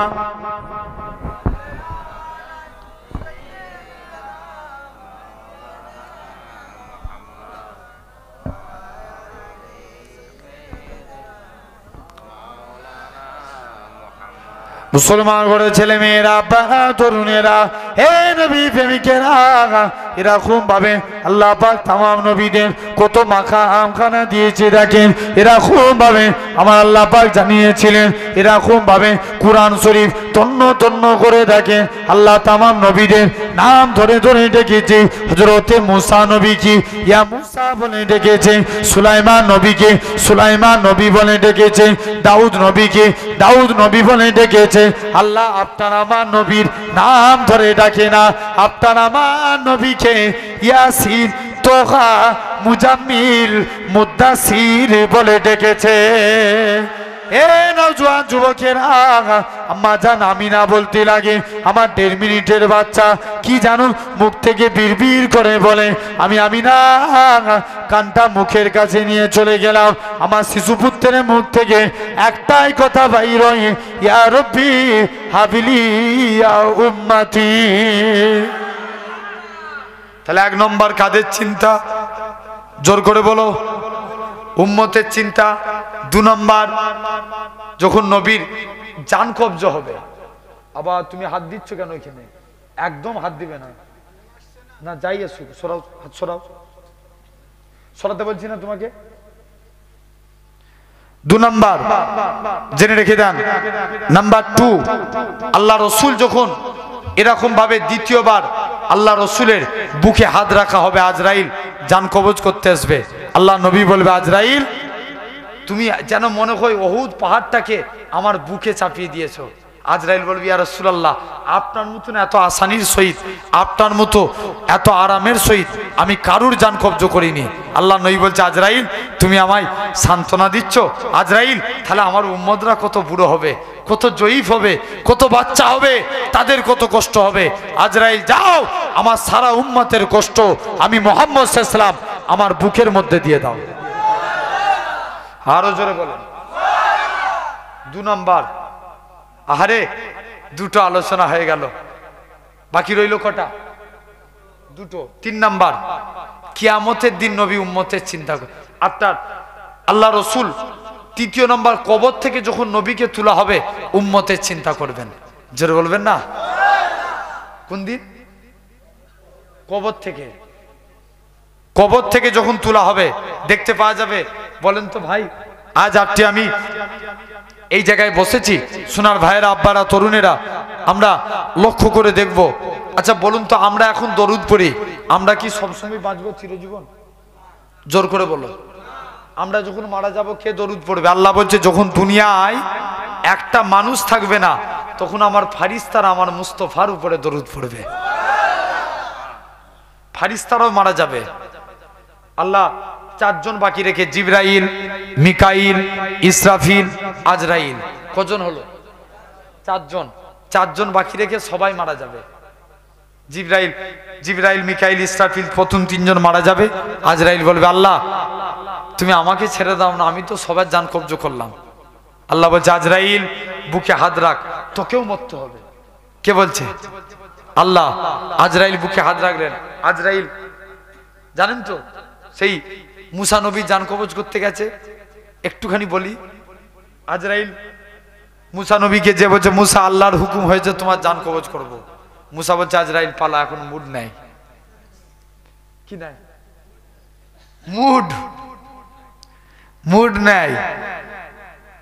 আবার আজরাইল এসছে, মুসা আল্লাহর হুকুম হয়েছে তোমার হাত দিয়ে পা দিয়ে না চোখ দিয়ে জান কবজ করব। নবী মুসা তো রেগে লাল। হেই তুই কি বলিস?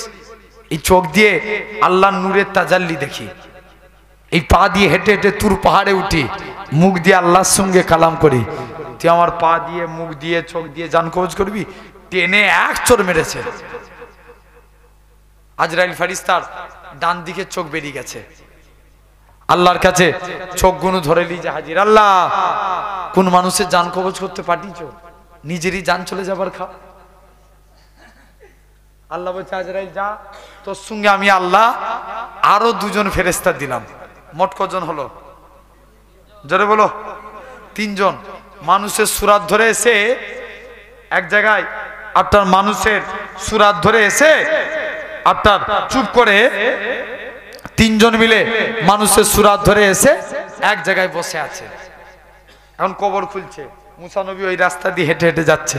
যে তিন যুবকেরা তোরা কার কবর খুলছিস? বলছে হুজুর আল্লাহর এক গোলামের কবর খুলছি, আপনার যদি কোনো কাজ থাকে আপনি চলে যান। মুসা নবী বলছে তুই চলে কেন যেতে বলছিস? তুই আমায় চিনিস? আমি কে? আমি এলাকার পয়গম্বর মুসা আলাইহিস সালাম। বলছে অত শত বুঝিনি, তুমি এখান থেকে চলে যাও। হযরতে মুসা আলাইহিস সালাম আস্তে আস্তে করে চলে গেলেন। যখন এরকম ভাবে হযরতে মুসা আলাইহিস সালাম তিনি চলে গেলেন, যাই ওখানেই বসে রইলেন। বলছে না, আজকের দিন আমি জানাজা পড়েই যাব। হযরতে মুসা নবী জানাজা পড়লেন। জানাজা পড়ি ওই জায়গায় চুপ করে আল্লাহ পাকের পয়গম্বর হযরতে মুসা আলাইহিস সালাম জানাজা আপনার বলছে আমি জানাজা পড়ি এখান থেকে যাব, নালে যাবনি। চুপ করে বসে রইলেন। কিতাব এসছে দেখতে পাওয়া যায় আল্লাহর পয়গম্বর হযরতে মুসা আলাইহিস সালাম চুপ করে বসে আছে। আজরাইল আল্লাহর কাছে ফরিয়াদ করেছে, আল্লাহ জানিনি মনে হচ্ছে আবার না বাম দিকে চোখটাও যায়। আল্লাহ বলছে আজরাইল সবর কর, আমি আল্লাহ দেখছি। অনেকক্ষণ ধরে কবর খুলিয়ে যাচ্ছে। কবর খনন করা কমপ্লিট। লাস্টে গেলে মুসা নবী বলছে তোরা এত কষ্ট করে কবর খুলেছিস, একবার শুয়ে দেখি। যেই কবরে শুয়েছে আল্লাহ কবরে জান্নাতুল ফেরদাউসের নিয়ামত দিয়ে দিয়েছে। মুসা নবী কবরে শুয়ে শুয়ে আল্লাহর কাছে ফরিয়াদ করেছিল, আল্লাহ যদি আগে জানতাম কবর এমন নিয়ামত তাহলে তো আগেই চলে আসতাম। জেনে রেখে দেন সেই মুসা আলাইহিস সালাম। 2 নম্বর আপনার তাহলে মুসা নবী জান আপনার হযরতে আজরাইল ফেরেশতার জান কবজ হয়ে যাবে, সবাই শেষ। আল্লাহ বলছে এখন ফেরেশতারাও নাই, কে নবীর উপরে দরুদ পড়বে? আল্লাহ বলছে যখন দুনিয়ায় মানুষ থাকবে না, জিন থাকবে না, ফেরেশতা থাকবে না, যখন দুনিয়ায় আমার হাবিবের উপরে কেউ দরুদ পড়ার থাকবে না, তখন আমি আল্লাহ আরশে আজিম থেকে বসে বসে আমার মুস্তাফার উপরে দরুদ পড়ব। হযরতে যাই আস্তে আস্তে করে চলে গেলেন। দেখেন আল্লাহ নবী আবার আল্লাহ চারজনকে আল্লাহ তৈরি করলেন। জিবরাইল যাও না, যাও। জিবরাইল আলাইহিস সালাম আল্লাহ ডাক দিবে, জিবরাইল যাও আমার হাবিবকে কবর থেকে তুলো। কোথা থেকে? কবর থেকে। নবী বলবে, জিবরাইল বলবে ইয়া রাসূলুল্লাহ, ইয়া হাবিবাল্লাহ, হুজুর নবীর কবর কোথায় আমি ভুলে গেছি। আমি যে মারা গিয়েছিলাম, কে মারা গিয়েছিল? জিবরাইল মারা গিয়েছিল। আল্লাহ আমি যে মারা গিয়েছিলাম নবীর কবর কোথায় ভুলে গেছি। জিবরাইল বলবে যাও না, তুমি মাটিকে জিজ্ঞেস করো।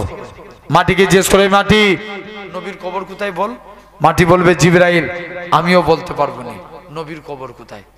জিবরাইল আস্তে আস্তে করে চলে যাবে। দেখতে পাওয়া যায় হযরতে জিবরাইল আলাইহিস সালাম আস্তে আস্তে করে এরকম ভাবে মাটি জিবরাইলকে মাটি বলতে পারবে না, জিবরাইল চলে আসবে, দেখতে পাওয়া যাবে নবীর কবরের ভিতর থেকে নূর বের হতে থাকবে। আরো জোরে হয় না? তার আগের একটা কথা বলি, মনে করেন মাটি জিবরাইলকে বলবে, জিবরাইল কিয়ামতের আগে আল্লাহ আমাকে এমন উলট পালট করেছে, কে কোথায় কবরে চলে গেছে আমি জানি না, জিবরাইল তুমি চলে যাও। বর্তমানে হযরতে বিলাল হুজুরের কবর আর আল্লাহ রসুলের কবর 1000 মাইল ডিস্টেন্স। কত মাইল? 1000 মাইল। কিন্তু খুব ভালো করে শুনো, কিয়ামতের দিন নবীর পায়ের দিক থেকে বিলাল হুজুরকে তোলা হবে। কোন দিক থেকে? পায়ের দিক থেকে। কোন বিলাল? কালো বলে কেউ মুসাফা করতো নি, মনে খুব দুঃখ, মন মারা করে যে শুনছো তো বাপ, মন মারা করে চুপ করে যে বসে থাকতো। মুসলমান ঘরে ছেলে মেয়েরা, বাবা তরুণেরা, হে নবী প্রেমিকেরা, হযরতে বিলাল রাদিয়াল্লাহু তাআলা আনহু হুজুর আমার এরকম ভাবে আস্তে আস্তে করে আল্লাহ নবী বললেন, ওগো বাবা বিলাল চলে যাও চলে যাও, তুমি একখানা খুরমা নিয়ে আসো। হযরতে বিলাল একখানা খুরমা নিয়ে আসলেন, কারোর সঙ্গে কোনো কথা না বলে। আল্লাহ নবী বলেন, বাবা বিলাল তুমি অর্ধেক খুরমা খাও। হযরতে বিলাল অর্ধেক খুরমা খেলেন, বাকি অর্ধেক খুরমা খানা আমি নবী আমার জন্য রেখে দাও। হযরতে বিলাল বাকি অর্ধেক খুরমা খানা খেয়ে নিলেন। আল্লাহ নবী বলে, ওগো বাবা বিলাল চলে যাও চলে যাও। হযরতে বিলাল আল্লাহ নবী খেতে যায়। হযরতে বিলাল আল্লাহ নবী কদমে পড়ে যায়, ইয়া রাসূলুল্লাহ হাবিবাল্লাহ, হুজুর আপনার গোলাম আমি, হুজুর আপনার ঝুটা আমি খাবো, হুজুর আপনি আমার ঝুটা খাবেন। না না না না, এটা মানা যাবে না, এটা মানা যাবে না। আল্লাহ নবী বিলালের ঝুটা খানাকে সাহাবাদিওকে প্রমাণ করে দিয়েছিল, আমি রাসূলুল্লাহ আমার কালো বিলালকে কতটাই না মহব্বত করে থাকি। কোন বিলালের কথা বলি, আমার রাসূলুল্লাহ যখন কাবা শরীফটা এরকম ভাবে, আমার রাসূলুল্লাহ হযরতে বিলাল ছিল উমাইয়ার কিনা গোলাম, বিলালের হাতে পায়ে দড়ি বেঁধে টেনে টেনে টেনে মক্কার জমিনে ঘোরানো হয়েছিল। হযরতে বিলাল রাদিয়াল্লাহু তাআলা আনহু হুজুর আমার আস্তে আস্তে করে আল্লাহ নবী হযরতে বিলাল আজাদ করে নিয়ে আসলেন। আল্লাহ নবীর দরবারে পৌঁছে গেলেন। হ্যাঁ যুবকেরা, হযরতে বিলাল রাদিয়াল্লাহু তাআলা আনহু হুজুর আমার আল্লাহ নবীর কাছে যায়, ইয়া রাসূলুল্লাহ হাবিবাল্লাহ, হুজুর বেয়াদবি maaf করেন, আপনার কাছে এসেছি। আল্লাহ নবী কি বলেন, বাবা বিলাল চলে যাও। বিলাল মদিনার মসজিদে আজান দিত, বিলালের আজান খানা শুনে অনেকে অপছন্দ করত। ইয়া রাসূলুল্লাহ হাবিবাল্লাহ, হযরতে বিলালের আজান আমাদের পছন্দ হয় না, বিলালকে আজান দেওয়া থেকে বরখাস্ত করুন। হ্যাঁ যুবকেরা, আল্লাহ নবী বিলালের সঙ্গে কোনো কথা না বলে তাহাজ্জুদের টাইমে হযরতে বিলাল চলে গেলেন। তাহাজ্জুদের টাইমে বিলাল আল্লাহর কাছে কেঁদে কেঁদে দোয়া চেয়েছিল, আল্লাহ পাক গলা দেওয়ার মালিক তুমি, সম্মানের মালিক তুমি, আজানের মধ্যে যদি আমি বিলাল আশহাদু আন্না মুহাম্মাদুর রাসূলুল্লাহ এটা যদি না বলতে পারি, আমি বিলাল বুক ফেটে মারা যাব। পরের দিন ফজরের টাইম হয়ে যায়, মদিনার মসজিদে বিলাল আর আসে না, কে আজান খানা দিবে? হযরতে বিলাল রাদিয়াল্লাহু তাআলা আনহু হুজুর আমার আস্তে আস্তে করে আল্লাহ নবী দরবারে আসেন। আমার আল্লাহ জিবরাইল আমিনকে পাঠিয়ে দেয়, এ হযরতে জিবরাইল চলে যাও চলে যাও, আমার হাবিবকে জানিয়ে দাও ওই কালো বিলালের আজানটাকে আমি আল্লাহ পাক কবুল করে নিয়েছি। কোন বিলালের কথা বলি, আমার রাসূলুল্লাহ যখন কাবা শরীফটা পুনর্নির্মাণ করলেন, আমার রাসূলুল্লাহ হযরতে বিলালকে কাবার ছাদে তুলে দিও। এ হযরতে বিলাল কাবার ছাতে উঠে যাও, কাবার ছাতে উঠে যে আজান দাও। হযরতে বিলাল বলতে লাগে, ইয়া রাসূলুল্লাহ হাবিবাল্লাহ, কখনো মদিনা শরীফ থেকে কাবার দিকে মুখ করে আজান দিয়েছি, কখনো বাইতুল মুকাদ্দাসের দিকে মুখ করে আজান দিয়েছি। ইয়া রাসূলুল্লাহ হাবিবাল্লাহ, হুজুর আজকে আপনি আমি বিলালকে কাবার ছাতে তুলে দিয়েছেন, আমি কোন দিকে ফিরে আজান দেব? আমার রাসূলুল্লাহ কি বলেছিলেন, হে হযরতে বিলাল, তুমি কি আমি নবী আমায় দেখতে পাচ্ছ না? আমার দিকে ফিরে আজান দাও। আমার রাসূলুল্লাহ কে আল্লাহ পাক কাবা বানিয়েছে। কি বানিয়েছে?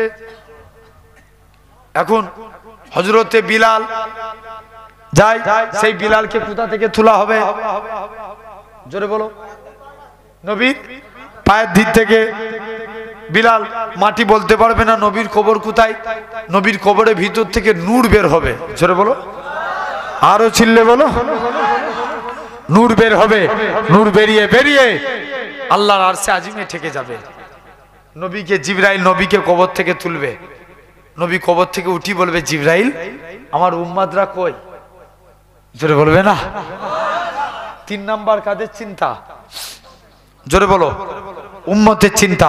জিবরাইল আমার উম্মতরা কই? জিবরাইল বলবে, হুজুর এখনো আপনার উম্মতদের তোলা হয়নি। আল্লাহর নবীর মন খারাপ। মুসলমান ঘরে ছেলে মেয়েরা, আব্বারা, তরুণেরা, হে নবী প্রেমিকেরা, হযরতে জিবরাইল আমিন আল্লাহর কাছে চলে যাবে। ও রব্বে আল্লাহ পাক, আপনার হাবিবের মন খারাপ, আমার আল্লাহ জানাবে, হে হযরতে জিবরাইল চলে যাও, চলে যাও, আমার হাবিবকে জানিয়ে দাও, আমার হাবিবের 70,000 উম্মতকে আমি আল্লাহ পাক বিনা হিসাবে নাজাত দিয়ে দিলাম।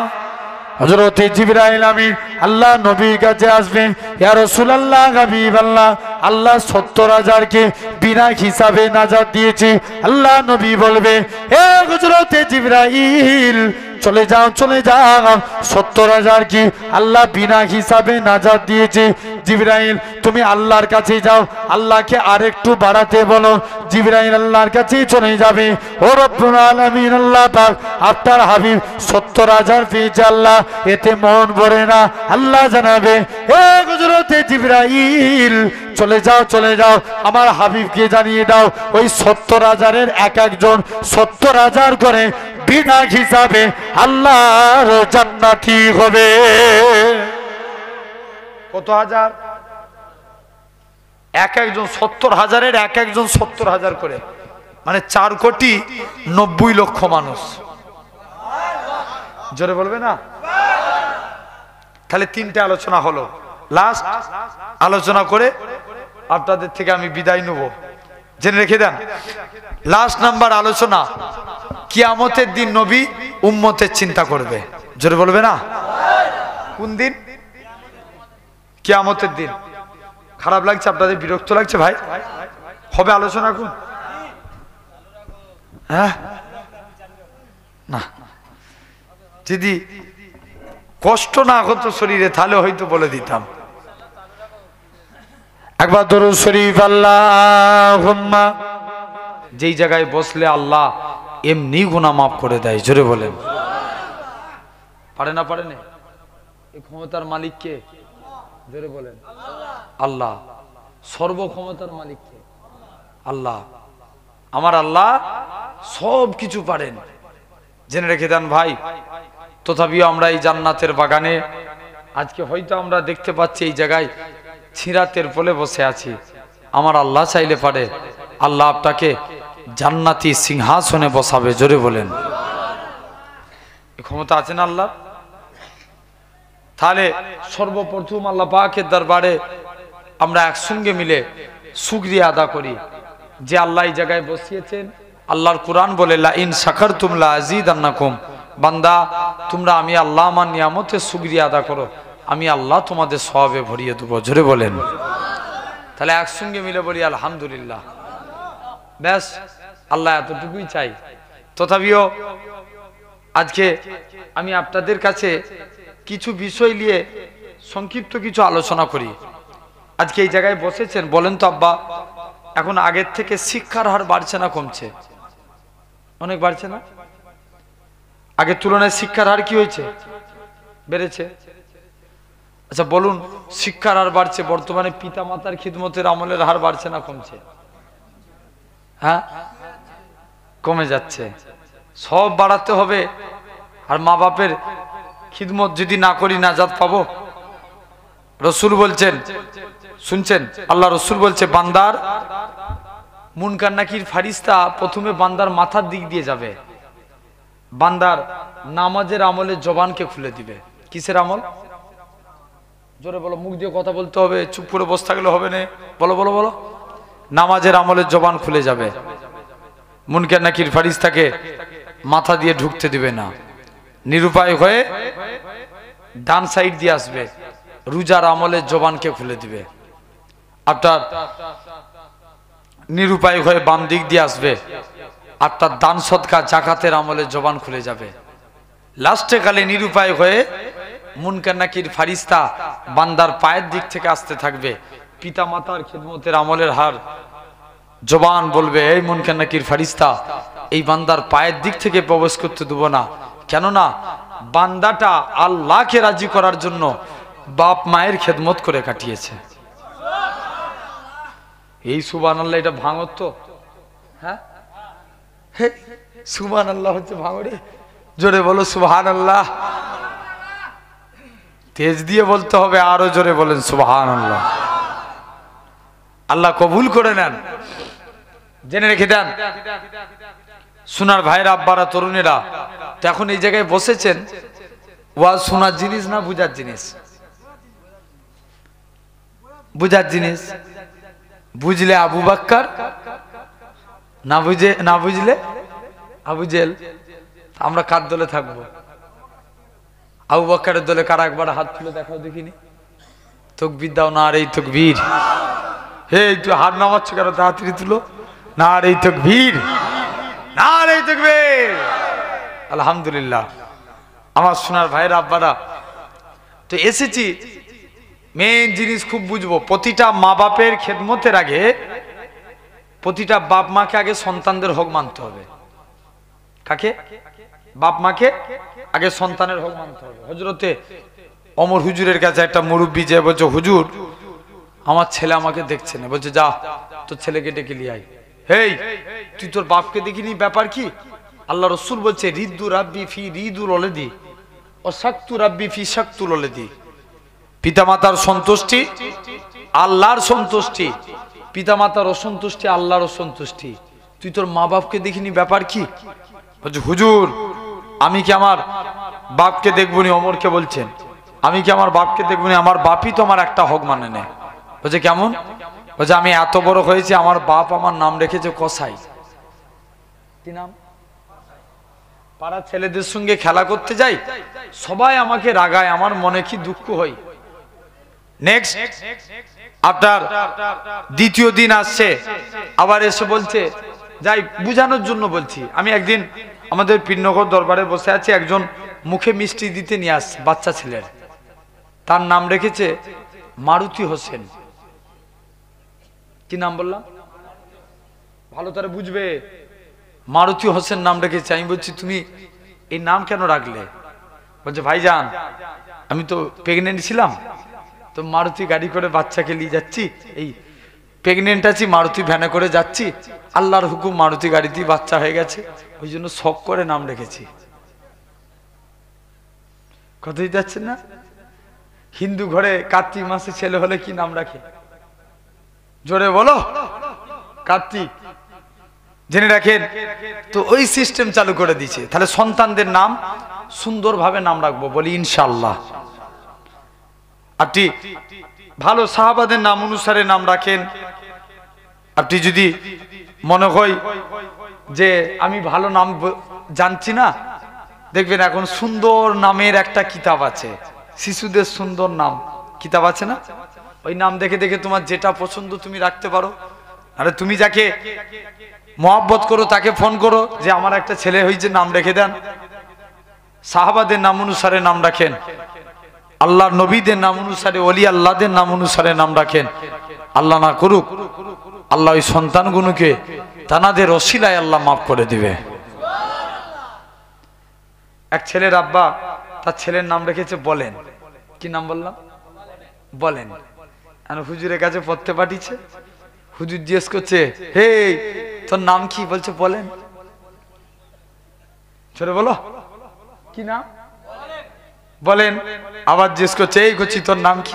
বলছে বলেন। হুজুর তো খেপে যাচ্ছে, তোর ডাস্টার লিয়ে মাথা ফাটিয়ে ফেলবো, বল নাম কি? বলছে বলেন। হ্যাঁ ডাস্টার দিয়েছে। বলছে হুজুর তুমি আমায় বিনা দোষে মারলে। বলছে কেন? বলছে আমার বাপই তো আমার নাম রেখেছে বলেন। যাচ্ছে না আমার ভাইরা? তাহলে আমরা সন্তানদের নাম আমরা দিল থেকে সুন্দরভাবে নাম রাখবো, বলি ইনশাআল্লাহ। হয়তো আমার মায়েরা অনেকে ওয়াজ শুনছেন, জানবেন একটা সন্তান ভালো হতে গেলে আগে মাকে ভালো হওয়া লাগে, ঠিক কি না? এখনকার বর্তমানের সন্তান আগের তুলনায় ভালো হচ্ছে না খারাপ হচ্ছে? বলেন খারাপ না? অনেক দেখবেন আগেকার যুগের মায়েরা যদি বাচ্চা ভাত না খেতে চাইতো বলতো, বাবা তুই আই দেখ আকাশে চাঁদ, এক মুঠো ভাত খা। এখনকার মায়েরা দেখবেন ডাইরেক্ট অ্যান্ড্রয়েড সেট ফোন চালিয়ে দেয়, কার্টুন দেখ আর ভাত খা। ভুল বলছি? ছেলে যদি ছোট থেকে কার্টুন দেখে বড় হয় কি হবে? আমার ভাইরা আব্বারা তরুণেরা তাহলে ভাবেন। আর দেখেন আল্লাহর ওলি শাহ ফরিদউদ্দিন রহমাতুল্লাহ আলাইহি, হুজুরের আম্মা হুজুরকে ডাকছে, বাবা তুই নামাজ পড়বি নি? বলছেন না মা, নামাজ পড়লে আল্লাহ কি খাওয়াবে? মা জানে বাচ্চা ছেলে মিষ্টি খেতে ভালোবাসে। বলছে বাবা তুই নামাজ পড়, আল্লাহ তোকে মিষ্টি খাওয়াবে। বলছে ঠিক আছে মা, কথা দিলাম আমি নামাজ পড়বো।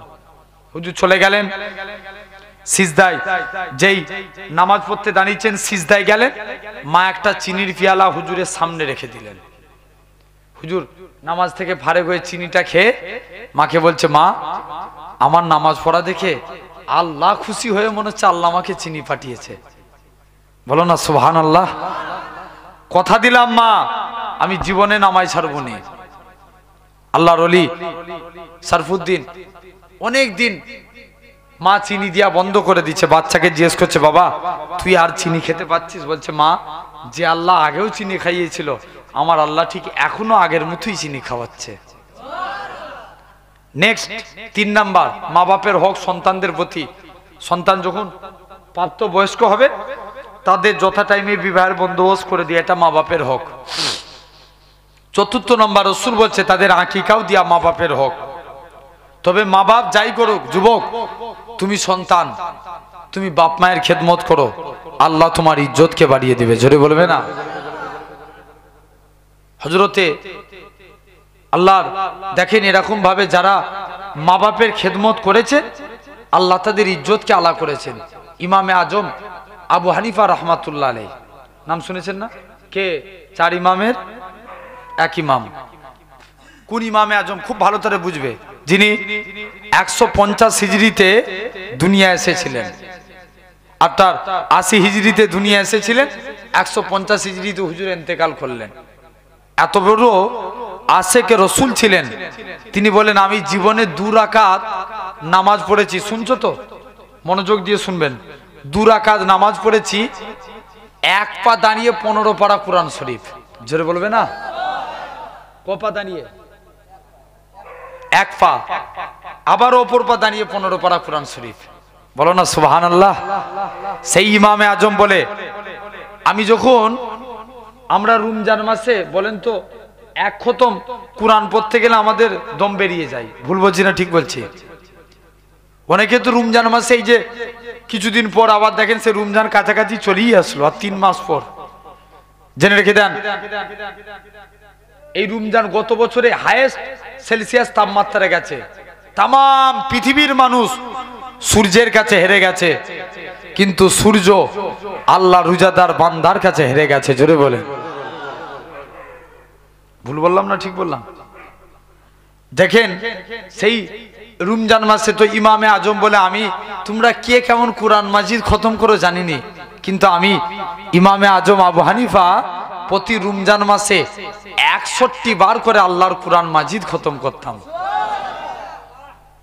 সেই ইমামে আজম আবু হানিফা মায়ের খেদমত করেছিলেন। হুজুরের মা একদিন বলছে, বাবা তুমি আমাকে আমার পীরের সঙ্গে দেখা করতে নিয়ে যাবে? বলছে, মা, জি আম্মা, আমি নিয়ে যাব।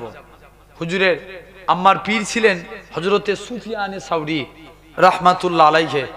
দেখেন মায়ের খেদমত কাকে বলে, দেখেন আল্লাহ ইজ্জতকে কেমন আলা করছে। ইমামে আজম আবু হানিফা রাহমাতুল্লাহ আলাইহি মাকে নিয়ে মাকে ঘোড়ার পিঠে চাপালেন, নিজে হেঁটে হেঁটে যায়। তাও এমনি নয়, খালি পায়ে, জুতো পরেও না। কি পরে নেই? জুতো পরে নেই, খালি পায়ে হেঁটে হেঁটে যাচ্ছে।